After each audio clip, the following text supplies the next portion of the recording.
Hi, everybody. Karen Jones here, pointofview.com. That's point of you, Y-O-U, pointofme.com. How's everybody doing today? I am so grateful, so much gratitude in my world. I start this webcast with some gratitude. So my first gratitude goes to my guest today, Brenda St. Say hello. Hello, so good to be here. Thank you so much for having me. It is a pleasure to have you from Vancouver, Canada, and I am here in Seoul, Korea. What an amazing world of technology that we have. Let's use it wisely. This, I think, is one of the best ways that you can use it. I agree, totally. So gratitude for having my dear friend Brenda St. here, who I met in Seoul, South Korea 10 years ago. Hello, isn't that amazing? Talk about full circle. Amazing. And it's so funny you're in this hotel room that I knew you in. Yes, it is truly remarkable. So look, we are. Oh, I want to continue with the gratitude. I'm just truly grateful. Yesterday, I went to a doctor. I saw a doctor at this mall across the street from the hotel, and and I didn't know it was a she, which turned, and that was a plus because I think that's awesome. And I walked in because my nose has been running consistently since I've been here, and I forgot about the lovely Korean air. And I went in to see this doctor, and I walked in, and within half an hour I saw her, and I paid a total of $29. $29, ladies and gentlemen. If that had been in America, this is an ear, nose, and throat specialist. It would have cost me about $300 in the United States. Okay, we're not going to talk about that. I am just truly grateful for the opportunity to have found her and to have gotten my antihistamines to clear my nose so that I can be here with you today and not like consistently have this white thing on my face. So that being said, grateful for the Korean female doctor who took care of me so wonderfully and who I invited to see my show. I'm truly grateful for the Timber House here at the Park Hyatt Seoul. It is a beautiful room, and I'm truly grateful for my piano player, Edsel Gomez. Plug out to him. Fantastic Puerto Rican piano player. Any gratitude from your end, dear, that you'd like to share with the world? Oh my gosh, today has been such an amazing day. I started out the day with this 9 a.m. mastermind with 6 women that were wanting to explore money. It was so amazing, and we did this similar thing. We started out with gratitude. It was so good. I've had a day filled with amazingness. My partner and I went to the bank, and the mortgage broker guy gave us like such great news, which was really cool.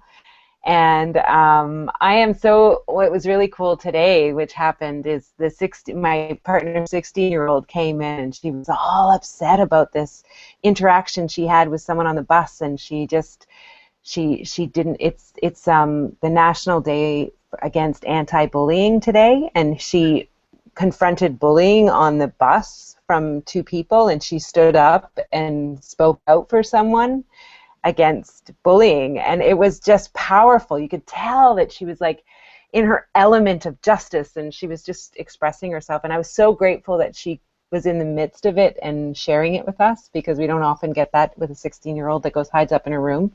So really grateful for that. Yeah. That is awesome. That is just truly awesome. Good for her. Good for her. She's got honest, this girl. Oh my God, does she ever? She's kind of scary sometimes, but yeah. And that's only at 16. Imagine what she's going to be at 21. She's a leader. She's a leader. She's dynamic. She's beautiful. She's confident. It's so cool to be around her. Oh, that's so beautiful. And I'm sure having both you and your partner as role models is helping her a lot.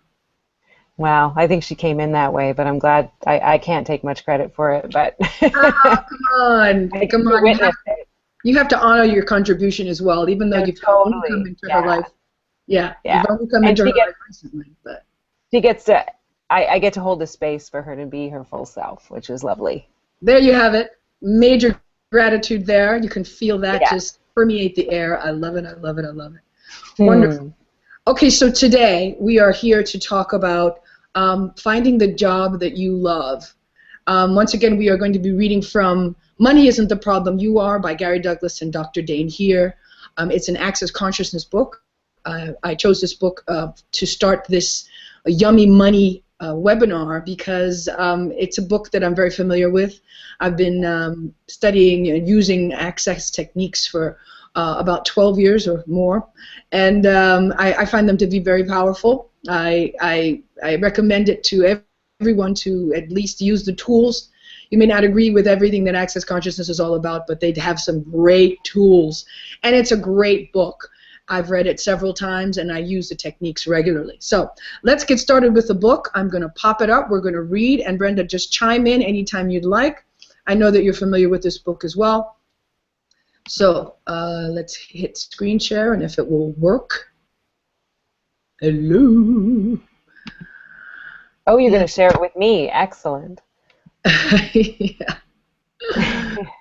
Is it nothing's happening, is it? Oh, come on. Give me your screen share. This happened to me last time. I've read the book enough. I can hear you. Okay, yeah, I can just read, but it's not exactly the same. True. I don't know. It's stuck. It's just stuck. And sometimes in life you get stuck. It feels like you're stuck. You're walking through mud, and you just can't seem to find that clear path. And I guess that's what this is all about. So I'm just going to read, and you guys can see my lovely face. And okay, so this is how the chapter starts. Get the vision of what you want your job to be. Okay, have you guys got your vision? Do you like your job? Most people, when they take a job, they decide they have to accept whatever the employer gives out. They think that if their employer treats them badly, they have to take it. That's the way it's set up. If they don't like it, they can leave. Most people choose to stick with their jobs even when they don't like them, because they figure if they're lucky enough to have a job, they'd better hold on to it. They might not get another one. Have you ever suffered from this way of thinking? If I get this job, I'd better hold on to it because I might not get another. So much for living in the infinite possibilities. Well, you definitely have to honor the infinite possibilities, because if you don't believe that you have infinite possibilities, then you're screwed. Am I right, Brenda? Totally. Absolutely. Yeah, because life is not just a one-way street. You know, there are many. I mean, if you look at the world from a Google satellite, you'll see there are so many. I mean, there are an infinite amount of roads, so many different choices that you can make, and you always have infinite choice. You're not stuck in a one-choice universe, even though you may feel that that's what's going on. Okay, so let's continue. So get the vision of what you want your job to be. Okay, instead of taking a job you don't like and putting up with conditions that make you unhappy, get the vision of what you'd like your job to be. By vision, we mean more than what's it going to look like. It's the vibration of the components that will bring it to fruition. What would your job feel like? What would be involved? How would it show up? Walking in the morning, what would it feel like if when you grab that coffee? What's the conversation like with the people in your office? What does it feel like in the room that you're in when you sit in front of your desk? Are you excited about what's on your computer? Are you excited about what you have to do that day? Okay, so this is coming from me now. So let's continue reading. It says, don't just think it. Get the feeling of it. And when something shows up that feels like that thing, move in that direction. When something doesn't have that feeling, don't go there. If it feels that way a little bit, but it's not the whole thing, don't go there. The moment you take a job so you can survive, survival is all you're ever going to get. Don't succumb to, I have to pay the bills.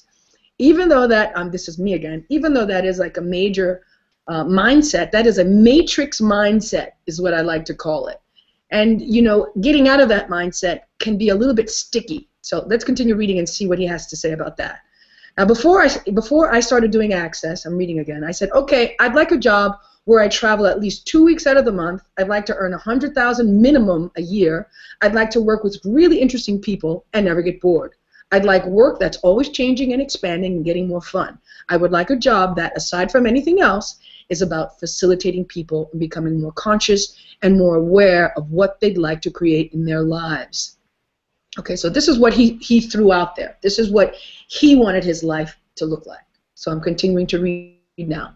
Those are the things I wanted. I stuck a little bubble of that out in front of me, and I pulled energy into it from all over the universe until I felt it growing stronger, and then I let little trickles of energy out to all those people who might be looking for me and didn't know it. Every time I encountered something in life that had those aspects to it, or that feeling to it, I did it. Whether it made any sense to me or not, I did a lot of different things, but each thing I did led me closer to doing what I am doing today.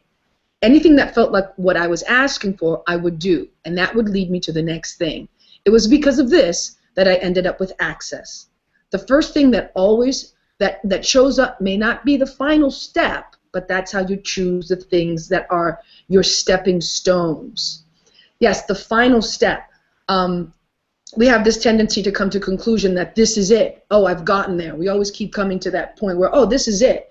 Instead of saying, oh, this is a nice stepping stone, would be really more relative to life in general, the whole voyage of life. You know, Karen, I as you're talking, can I just add something? Absolutely. I'm going to blow my nose. Go ahead. I was just thinking about, I just had a client recently who's trying to sell a screenplay right now, and so she's pitching it to a bunch of producers.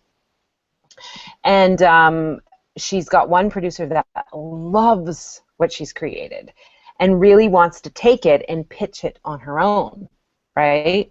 Yeah. But she has this instinct, this intuition, this awareness inside that this is not the right producer for this screenplay, right? So she's like, the first time the producer comes to her and she's like, oh yeah, let's go. And she's like, no, this is not the right person, right? So they had a meeting and she was like, I mean, the producer was really good and everything, and she was just saying, well, I don't know if you are the person to take this where I need to go, but I really like creating this relationship. It took a lot of bravery to just say, you know, you're probably not the right one, even though you are the first, right? It's like a bird in the hand. Yeah, but you have to follow it. Yes, it's not always the first person, it's not always the first choice that shows up. That's the answer. You know? Yes, following that feeling, that gut, that intuition, that awareness, that knowing, whatever you want to call it, it is really important to your happiness. Yeah. So I think I got my screen to work. So yes, there it is. Start screen share. There we go. Okay, here it comes. Da, da, da, da. Right. Cool. It's I've got the little wheel. Come on. Oh, there we go. Can everybody see that? Oh no, I have to present to everyone. Here it is. Okay. All right. There you go. You got it? I can you see it? All right. So one day I went to a place where I was asked to do a channeled message. I asked, what's that? Do I have to keep my eyes open? Do I have to take my clothes off? Do I have to touch your body? And do I get paid? The guy said, I just want you to do a channeling for my massage therapist. I said, oh, okay, fine, I can do that. I did that, and I started using the tools that have become Access. Since then, Access has grown unto itself by word of mouth. 99% of the people who come to it hear about it from a friend, and they grab it, and they go with it. Why does it grow like that? Because I'm open to it, because I'm willing to receive whatever it is, and because I will step out of my comfort zone and become something else. What would a job that made continuous increasing amounts of money look like? What would a job that made continuous increasing amounts of money look like, or feel like, or taste like? What if it wasn't about survival and you didn't even care if you got money for it? What if money wasn't the compelling issue in the process? What if the compelling thing was the ability to achieve what you truly desire in your life? The way you connect to people, the way you help them achieve their desires and goals. What would you truly like to achieve in your life? That's what you envision. What would it be like to do that? That's the question to ask yourself. Don't ask, how do I create this? The how creates the need to figure it out, and the need to figure it out creates a limitation. And I would say that it creates some frustration too, because if you're trying to figure out, I'm coming back to you now, trying to figure things out all the time, it's not always about figuring it out. Sometimes, yes, there may be a logical step process that you might create just to get you in a certain direction, However, you can't get stuck in only that plan. Sometimes sticking to the plan can be detrimental to reaching your target or your goals or whatever it is. Now, I know, Brenda, you're starting. By the way, Brenda's website is www.brendastlouis, Brenda St. Louis, LOUIS.com. You got to check her out. She's starting this amazing series of money webinars. Not like my own. She's doing her own thing, creating a really amazing vibe. You've got to go to her website and check it out. Would you like to talk about that as we venture into people creating their lives? Absolutely. And honestly, the webinar series it's not launched just yet, but if you go to my website and just check out what's going on there, that's great. There's lots of stuff you can explore. But yeah, I'm a certified money coach, and I call myself a connection catalyst. So I really feel powerful about creating connection through money, because I think, especially like when we think about our job, we often define ourselves with how we make money, and really we have intertwined ourselves into what money is, and it's such a mishmash of all kinds of shit. So I think it's really exciting for me to untangle that and explore how we could be more powerful with money. So that's my mission, my journey, my purpose, my vision, and I love to talk and explore about it with whomever does as well. So having this with you has been like, what perfect timing. Yes, I am so thrilled that you're here, and I mean, if you all just listen to Brenda and feel her vibe, she has just such a positive vibe, and she bubbles literally. I know that she likes to use the image of the clown, and I would, yes, a clown, but a very earthy clown, a clown that really that tickles and vibrates in a completely different place. And I look forward to joining her webinars as well. And you really check her out, because this lady is definitely opening a world of fluidity with money. I can just feel it. And I'm going to be a part of it. Yay! Bring it! Yeah, I know, and when you say clown, it's so interesting, because I was just talking to someone about it, and my initial branding was wealthy clown, which is a bit of an oxymoron, because so many people have different perceptions of what a clown is, and so it's interesting to explain it to the world.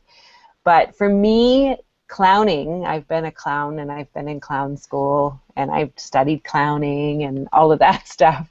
But for me, clowning is about being present, and it's about this dance of knowing that the other person sees what you see, and you see what they see. So it's really about connection, and it's a beautiful dance when a clown can do it right. Oh my God! I remember we actually went to see a Cirque du Soleil show in Vegas, and I had what kind of a moment was that? I don't think I've ever been touched that way by a clown, but it was the most amazing scene. I remember I was laughing and crying at the same time. It was such an intense. It was a catalytic moment. It just changed me. It was amazing. I loved it, and I'm glad that you were there to experience that with me, because we can talk about that in reference to this clown vibe. Yeah. I mean, clowns can be really scary for a lot of people. Yeah. Too. Part of it is because a lot of clowns don't really know how to see where the person in front of them is, and they cross those lines. But when you are with a really good clown, it's like they see you, you see them, and it's about eliciting emotion and connection. So thanks for sharing that. That's so cool. Well, absolutely. Are you kidding me? I wouldn't have it any other way. So, ladies and gentlemen, www.brendastlouis.com. Check her out. Check out her website today. Okay, so let's get back to the book. We're almost finished with this chapter. You guys see it? Because I have to hit another button. Yeah. Sorry. Okay, we're here. All right, let's finish up. So ask the universe to help. Well, it says the universe, if you believe in whatever you want to call that power, ask the universe, ask God, ask Allah, ask Buddha, whoever you want to ask them, okay? Ask the universe to help you. Say, okay, I'd like a job that has this in it and this and this and this. Because the universe needs to know what it is that you'd like. If you don't ask for it, then the universe really can't help you. If you keep repeating the same things over and over in your head that are negative, then that's what the universe is going to bring you, because they think that's what you want. So ask for what you'd like. Start pulling energy into this vision from all over the universe until it feels like it's getting bigger. Then that little trickles go out to all those people that are looking for you and don't know it. Every time something that feels like that vision shows up in your life, go for it. All things are possible. You are an unlimited being. You have unlimited possibilities. Choose what you would like to have in your life. So how can I use my talents and abilities to create money? Many years ago, I had an upholstery business, and I discovered I had what turned out to be a unique talent. I could look at a client's carpet or drapes or whatever, and I would know exactly what colors were going to be needed to go with them. And I could keep a clear picture of them in my mind. Six months later, I'd run into some fabric that was exactly the same color as my client's carpet, and I'd call them and I'd tell them I'd found just the fabric they needed, and they'd say, "Great, can you pick it up for us? How many yards do we need for our chair?" I'd tell them, and I'd pick up the fabric. Would I charge them for it? No, I wouldn't. Why was that? I didn't recognize this ability as anything special. I figured anybody else could do what I could do, and so it couldn't be worth any money. That's the way it often is with our abilities and talents. They come to us so easily, we don't think anything of them. We don't see the value they have to others. What's the one thing that you do so friggin' easily that it takes no effort? What is so easy for you that you think anybody could do it? Of course, the reality is that nobody else can. You have to start asking yourself, okay, what's the talent and ability? The thing that I can do so easily that I think it has no value. It's that thing. The one you do so easily, the thing you think has no value, that is probably the most valuable talent you have. If you start to use it to create money, you'll be amazingly successful. Back when I worked in real estate, I knew a lady who worked for a big real estate company. She loved cooking. She'd cook amazing meals for her friends and make the most outrageous desserts anybody had ever seen. Every time she held an open house, she would serve one of her desserts, and every realtor in town would show up. One day somebody said to her, "You're such a great cook. You ought to open a bakery." She did, and she's a multimillionaire now. Until someone pointed out to her that she had a unique talent, she thought nothing of it. She just liked to cook. But because somebody finally said, "What you do is great. You ought to create a bakery," she got it. She got out of real estate, where she was making about $100,000 a year, and now she's making millions. She's doing what she loves to do. Do what you love to do.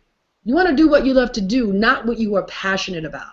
Do you know where the word passion comes from? It comes from the Greek word for suffering and martyrdom. It was used to refer to Christ's suffering and crucifixion. That's what the passion means. If you wish to be tacked to the cross, follow your passion. Look at the original definition of the words you use, because we have a lot of misidentification and misapplication, which means we buy lies about what words mean. It's important to know the true meaning of something. People have told you for years, follow your passion. Has it worked for you? No, there has to be a reason it hasn't worked, and the reason has to do with the definition of the word. If you've been told that such and such is going to create a certain result and it doesn't work, look up the definition in an old dictionary. You may find the root of the word means exactly the opposite of what the person was trying to convey to you. If the energy and the word don't match, there's misidentification or misapplication, and that word is misdefined. If you want to make money, do what you love. If you do what you love, you can make money with it. That is, if you're willing to receive money for love. In other words, you have to be willing to be a prostitute. But let's get rid of the judgment about being a prostitute. Destroy and uncreate your judgments about being a prostitute, because really, it's when we do something that we don't love that we're prostituting ourselves for money. Yeah, that's an interesting point of view right there, because we have a tendency to judge ourselves around, well, I'm not going to do that, or I'm not going to do this because it's prostitution. Prostitution, we have so many judgments around prostitution, I'm not even going to go into it. But everybody prostitutes themselves to a certain degree. If you have no judgments around the word, then you know that you can choose whether you want to prostitute yourself or not.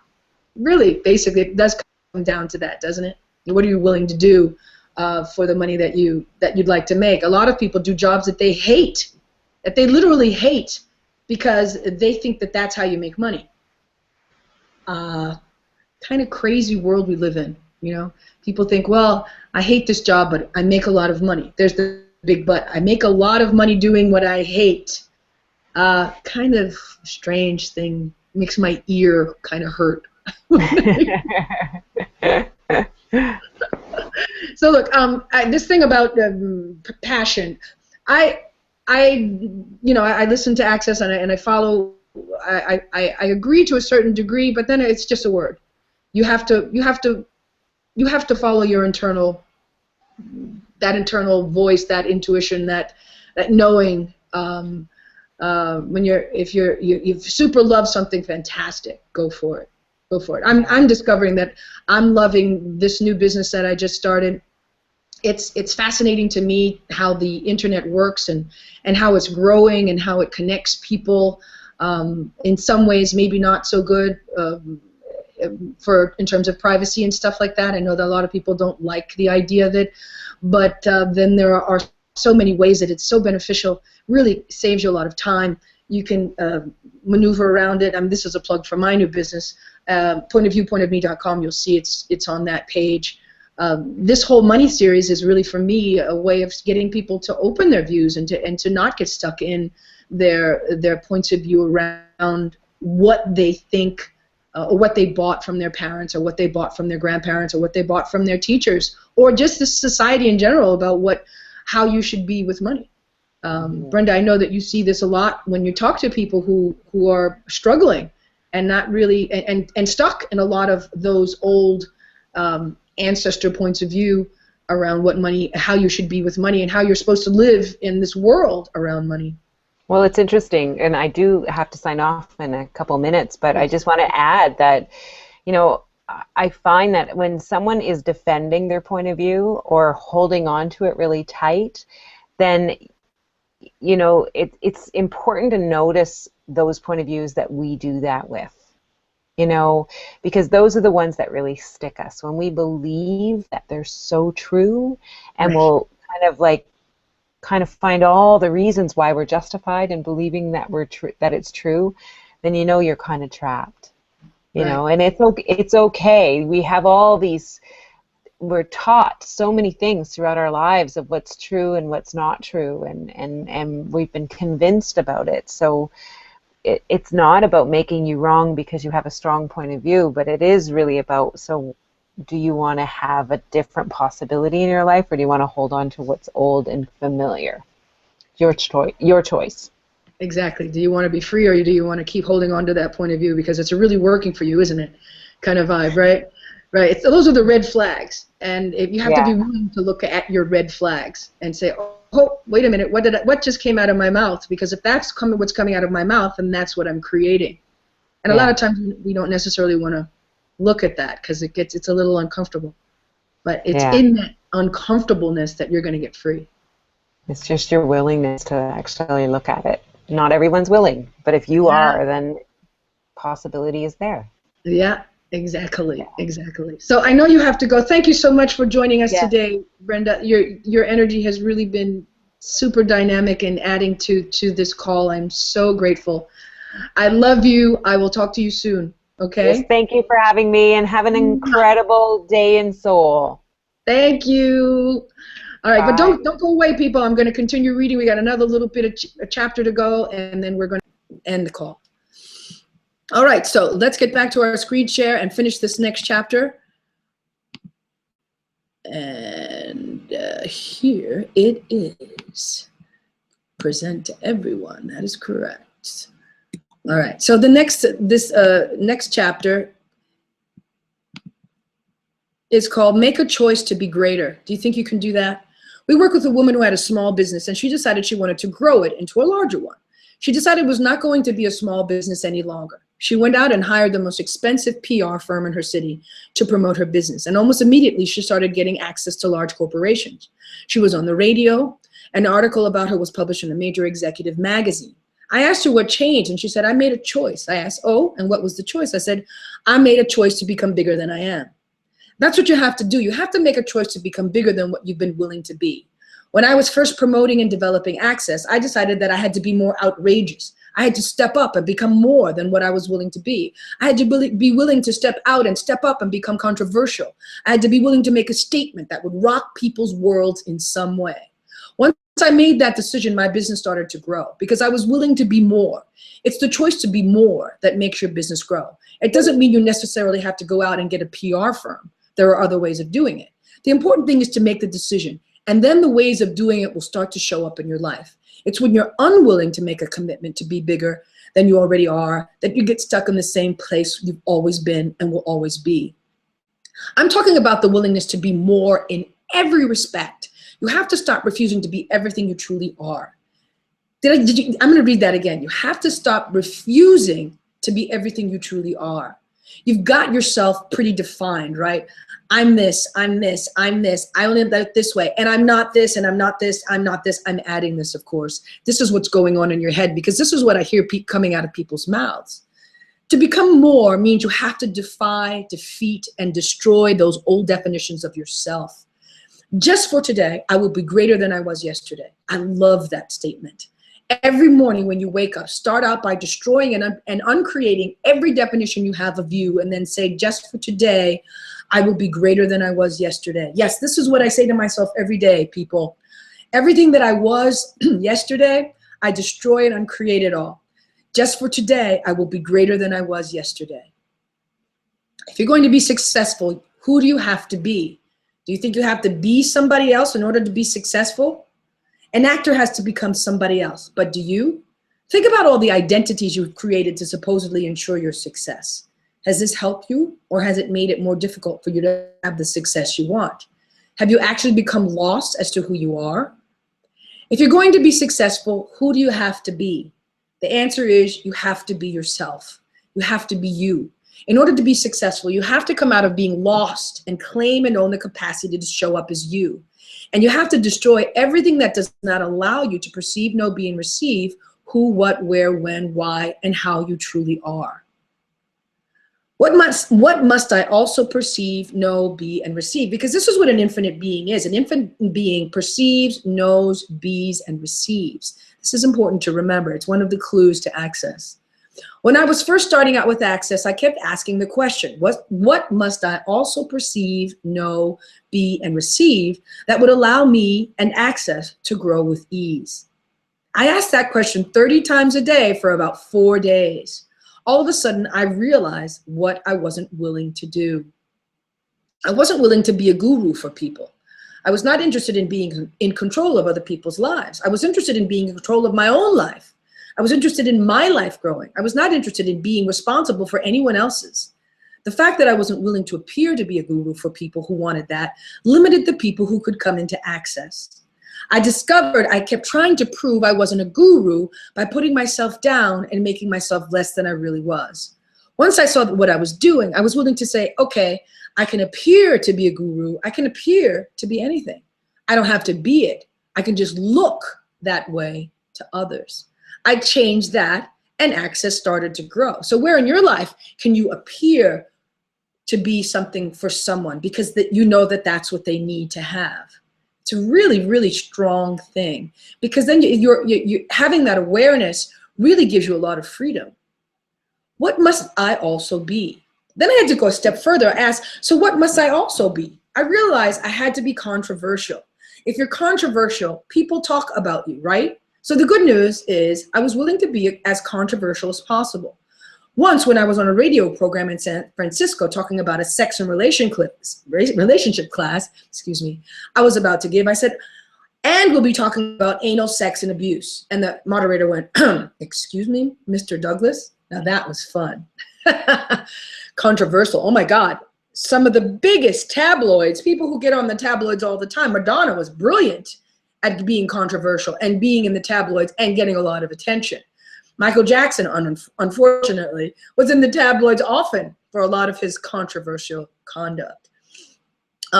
There's good controversial and then I guess there's bad controversial.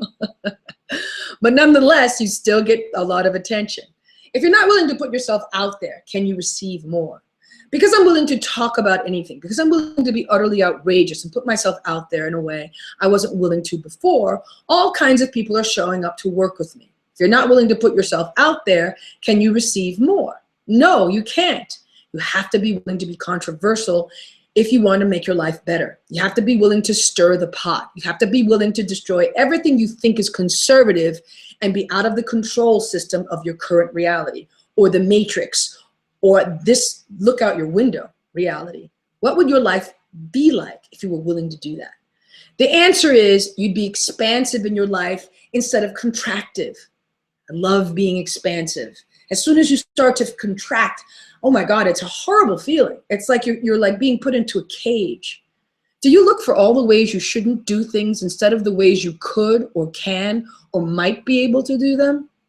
If you're out of control, you won't give a fuck about anybody else's point of view. You won't claim, own, and acknowledge rules that do not apply to you. If you're willing to stop living by other people's rules and regulations, then you no longer have to base your life on everybody else's point of view. What would happen if you were out of control? Okay, now this is scary for people, but listen to what he says here. What would happen if you were out of control, out of definition, out of limitation, out of form, structure, significance, with creating your fabulous, unbelievable, wealthy life? You'd be outrageous. You'd have lots of fun. Life would be about experiencing the joy of it. It would be about celebration, not diminishment. Would you please claim and own the capacity to celebrate your life and make it a joyful experience every day, starting today? And would you please claim and own the ability to be out of control? Now, I'm not talking about drunk out of control. I'm not talking about drugs out of control. I'm talking about an out of control where you have freedom to be everything that you truly be. You know what I'm saying? I'm talking about, okay, so what would happen if you were out of control, out of definition, out of limitation, out of form, structure, significance, out of linearities and oh my God, what's the other one? Oh, I can't think of it right now. With creating your fabulous, unbelievable, wealthy life. What would that be like, people? Everything that doesn't allow that to show up, everything that doesn't allow that to show up now, would you destroy and uncreate it? Now, if you go back to the beginning of my webinar, this explains it. I asked a lot of questions. Would you be willing to destroy and uncreate that? Because that energy is holding you, everything that you've created to limit your life around this. I'm asking you to let that go, to destroy and uncreate it. Would destroy and uncreate it, please? Times a godzillion. Right and wrong, good and bad, all nine, pod, shorts, boys, and beyonds. That's the magical phrase. That's the abracadabra phrase. That's the one that clears the energy. And it really is powerful. If you go to theclearingstatement.com, www.theclearingstatement.com, it will explain that clearing statement. It's full of layers, multi-dimensional, around where you keep getting yourself stuck in your limited points of view that are preventing you from having more, preventing you from being the greatness that you truly be, because you are amazing. And allowing yourself the joy of having no form and no structure, allowing yourself to be out there. It's a wonderful place to be, and it's very expansive. It doesn't contract you and put you in a box. No one likes to be put into a box. Unless you are so freaking comfortable with that box that you are so afraid of change that you don't allow yourself the pleasures of everything that you've been gifted. Okay, so that's it for today. I want to end today with reminding you to contribute to the church of you. 10% of everything that you make, put it away. Don't spend it. Have money. Have money in your life. Don't spend everything. Yes, you do have to spend as well. If the money is flowing as well, like manure, to quote from Hello Dolly. 10% to the church of you. Remember the magical $5. It can be 10, it could be 20, whatever you're willing to spend. Take that money, take $1, go into a store, hide it somewhere for someone to find. Go to a department store, put it in a pair of pants. Put it in places that people can find it. So you're telling the universe you have so much money, you can just leave money everywhere. And when people find it, they realize, wow, The universe is abundant. I found $1. I found $5. I found $20. It is truly an amazing experience, and you will always have abundance in your life when you do, because of your doing that. Okay? All right. Now we are ready to do the money dance. Are you ready? There it is. All right. So when you get that money that you weren't expecting, and there it is, and that feeling that you get that feeling, that is the money dance. We're calling upon the money to come into your life every day in every way. Just flow, baby, flow. Thank you so much for watching today. Have an amazing, magical day. We'll see you next week on my weekly Yummy Money webinar. Do the money dance. Do the money dance. Do the money dance. Do the money dance.